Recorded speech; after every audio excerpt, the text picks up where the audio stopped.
Hi കൂട്ടുകാരി, പുതിയൊരു വീഡിയോയിലേക്ക് സ്വാഗതം. ഇത് നമ്മൾ പാലൊന്നും ചേർക്കാതെ ഉണ്ടാക്കുന്ന ഒരു പേടയുടെ റെസിപ്പിയാണ്. പക്ഷേ നമ്മൾ ഇത് എന്താണ് നമ്മുടെ പൊരിക്കടല എന്നൊക്കെ പറയുന്ന പൊട്ടുകടല എന്നൊക്കെ പറയുന്ന ഒരു ഐറ്റം കൊണ്ടാണ് ഇത് ഉണ്ടാക്കുന്നത് കേട്ടോ. അപ്പോൾ ദീപാവലി സ്വീറ്റുമായിട്ട് ബന്ധപ്പെട്ട ഒരു ഇതാണ്. വേഗം തന്നെ വീഡിയോയിലേക്ക് കിടക്കാം. ഇതിലേക്കായി ഞാൻ ഒരു കപ്പ് പൊട്ടുകടല എടുത്തിട്ടുണ്ട്. പിന്നെ ഒരു അര കപ്പ് മിൽക്ക് പൗഡർ, അതുപോലെ തന്നെ അര കപ്പ് പഞ്ചസാര, പിന്നെ ഒരു ഏകദേശം അര കപ്പോളം നെയ്യ് എടുത്തിട്ടുണ്ട്. ഇനി ഈ പൊട്ടുകടല നമുക്കൊന്ന് മിക്സിയിലോട്ടിട്ട് നന്നായിട്ടൊന്ന് പൊടിക്കാം. ഒപ്പം തന്നെ പാൽപ്പൊടിയും പഞ്ചസാരയും കൂടെ ചേർത്ത് നന്നായിട്ട് ഫൈനായിട്ട് തന്നെ പൊടിച്ചുകൊണ്ട് വരാം കേട്ടോ. ഇതാ ഈ ഒരു കണക്കിന് നമുക്ക് നന്നായിട്ടൊന്ന് പൊടിച്ചു കൊണ്ടുവരാം. ഇത് വേണമെങ്കിൽ ഒന്ന് അരിക്കാം, പക്ഷേ അതിൻ്റെ ആവശ്യമില്ല. അപ്പോൾ നമുക്ക് ഡയറക്റ്റായിട്ട് തന്നെ ബൗളിലോട്ട് ചേർക്കാം. ഇനി ഇതിലേക്ക് ചെറു ചൂടോട് ചേർന്നുള്ള നെയ്യൂടെ ചേർക്കണം. അപ്പോൾ നെയ്യ് നമുക്ക് കുറേശ്ശെ ഒരു കാൽ കപ്പ് വീതമാണ് ചേർക്കേണ്ടത്. അപ്പോൾ 3/4 കപ്പാണ് മൊത്തം വേണ്ടത്. കുറേശ്ശെ ഈ നെയ്ക്ക് ഒരു ചൂട് വേണമെങ്കിൽ നമ്മൾ ഈ പഞ്ചസാര പൊടിയൊന്നും അലിയുള്ളൂ.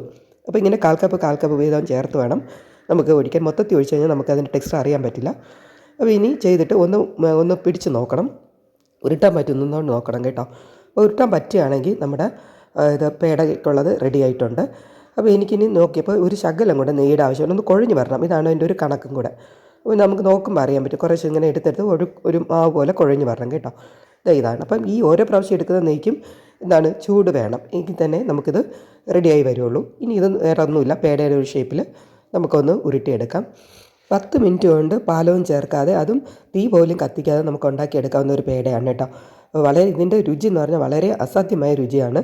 അപ്പോൾ ഞാനിത് അല്പം ഇത് ഈ ഒരു ഷേപ്പിലാണ് നമുക്ക് ചെയ്യേണ്ടത്. പേട എന്ന് പറഞ്ഞാൽ ഈ ഒരു ഷേപ്പിലാണ് എപ്പോഴും കാണപ്പെടുന്നത്. അപ്പോൾ അതുകൊണ്ടാണ് ആ ഒരു ഷേപ്പിൽ തന്നെ ഞാൻ ഒന്ന് റെഡിയാക്കി എടുത്തത്. ഇനി ഇതിൻ്റെ ഒരു ഗാർണിഷിങ് എന്നുള്ള രീതിയിലോട്ട് നമുക്ക് വേണമെങ്കിൽ കുറച്ച് ഗോൾഡൻ ലീവ്സ് ഉണ്ടല്ലോ, അതിങ്ങനെ വെറുതെ, ഇത് നമുക്ക് എഡിബിളാണ്, കഴിക്കാൻ പറ്റുന്നതാണ്.